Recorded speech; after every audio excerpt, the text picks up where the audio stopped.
Les spéciales de l'info sur Sensation. Les spéciales de l'info sur Sensation au Resto du Cœur des Yvelines. Je suis avec Jean-Yves Dana. Vous êtes responsable départemental en charge de l'aide à la personne. Alors, les Restos du Cœur proposent un service dédié aux vacances. À qui s'adresse ce dispositif ?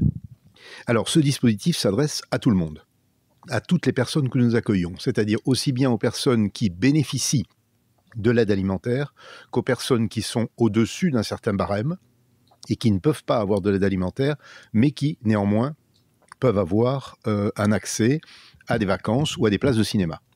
Alors, comment est-ce que vous informez justement les personnes qui n'ont pas forcément le droit à l'aide alimentaire qu'elles peuvent prétendre à l'aide aux vacances ?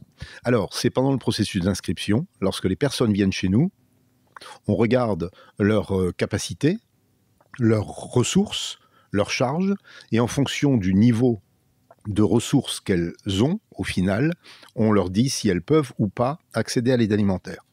Et à partir de là, on leur dit que néanmoins, si elles ne peuvent pas accéder à l'aide alimentaire, nous avons un grand nombre de services que l'on peut mettre à leur disposition. Est-ce que par exemple les enfants peuvent partir en vacances, alors je pense par exemple en colonie ou accompagnés d'une autre famille ?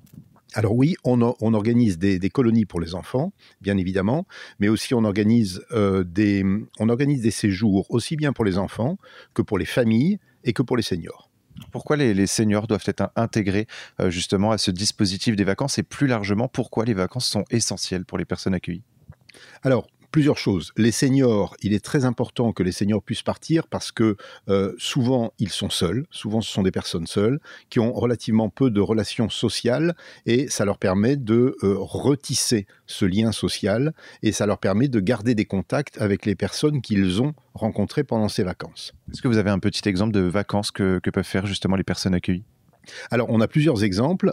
Surtout, l'exemple qui me vient à l'esprit, c'est quelques histoires, de belles histoires de familles qui, pour certaines familles, ont pu retrouver du boulot en rentrant de vacances, des personnes qui étaient très éloignées du travail. Donc, qui ont acquis, disons, cette sécurité grâce à ces vacances. Et on a aussi des personnes qui, grâce à ces vacances-là, ont pu créer un réseau d'amitié et garder ces personnes proches d'elles dans leur connaissance. Merci beaucoup Jean-Yves Dana d'avoir répondu à nos questions et nous on se retrouve très vite sur Sensation pour d'autres thématiques.